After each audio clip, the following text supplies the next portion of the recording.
Today we're talking about what Porsche is the best to buy.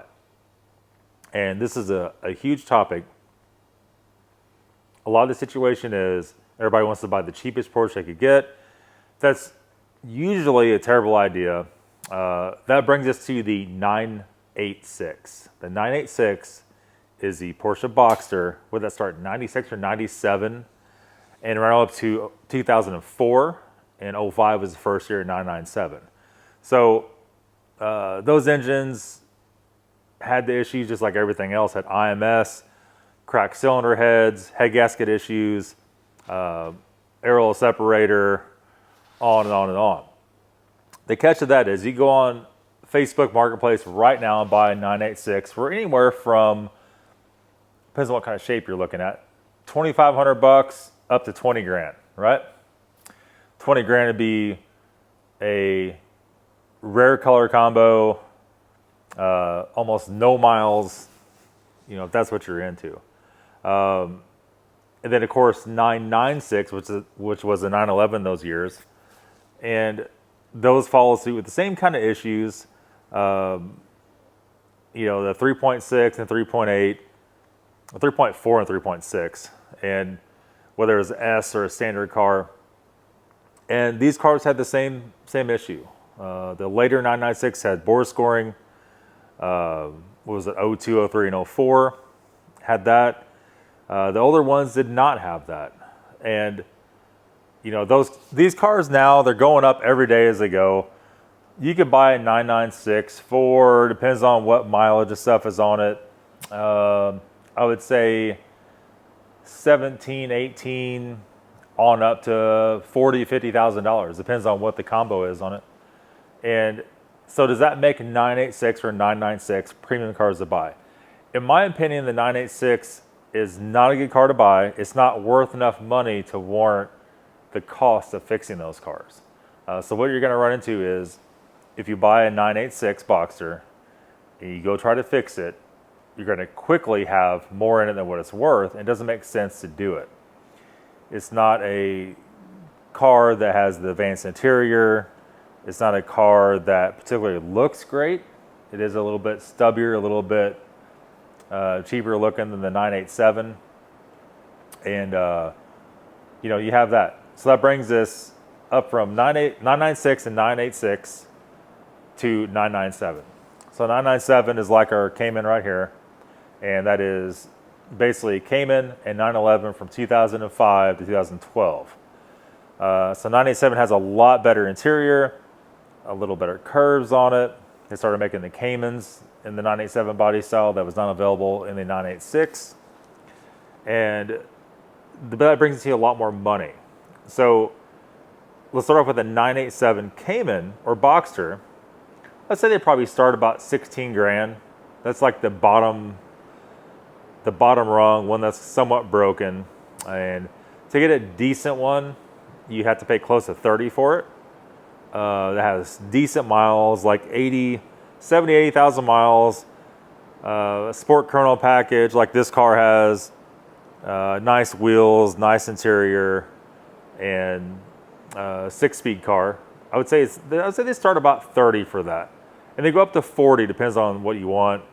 If you want a Peterot green Cayman R, you have to pay as much as 100 for one, 110,000. But that brings us to the car we're all eyeing at this point is the 997, 911. And just to recap, that was 05 to 2012. Porsche 911 is stamped the 997 body style. So 997s used to not be too bad. I would say the bottom rung 997 right now is about $34,000 or $35,000, and they could go to 100. Not even a turbo model; just a standard model go to 100 real quick, and that kind of turns people off. Now 997 with 3.6 and 3.8 both had bore scoring problems, and so Cayman or the Carrera and the Carrera S both, Carrera 4S, all of it had issues with that.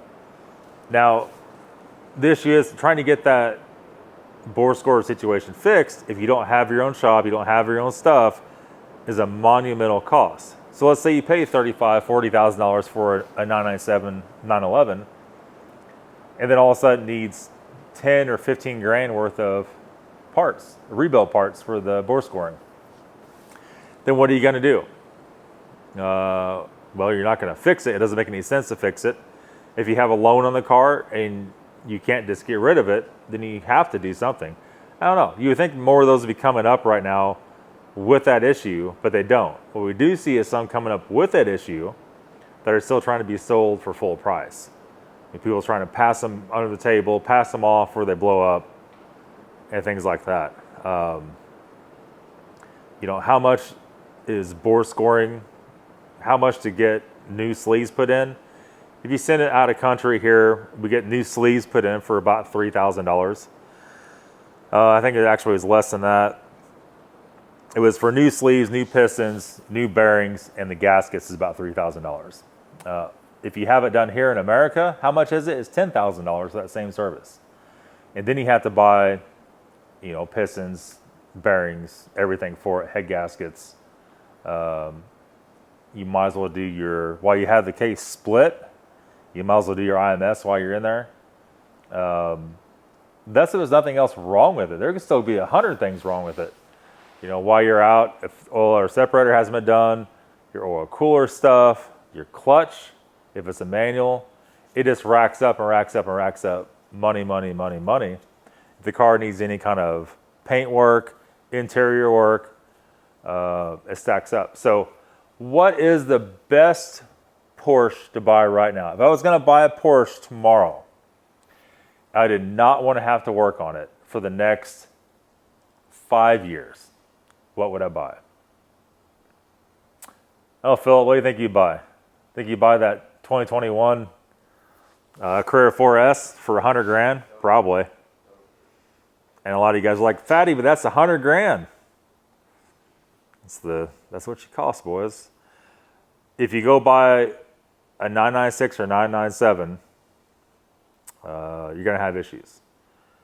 If you try to buy a 987 Cayman or Boxster, let's say it has 20,000 miles on it, and let's say you paid 35 grand for it. Does that keep you from having bore scoring problems? No, it doesn't. It doesn't at all. At any point in time you're driving that car, it could just barely start to smoke. After it starts smoking, you drive it long enough, you'll start with a tick. That's the piston starting to turn sideways in the bore. If you keep driving it, the smoke will get worse and worse and worse and worse. The tick will become a knock.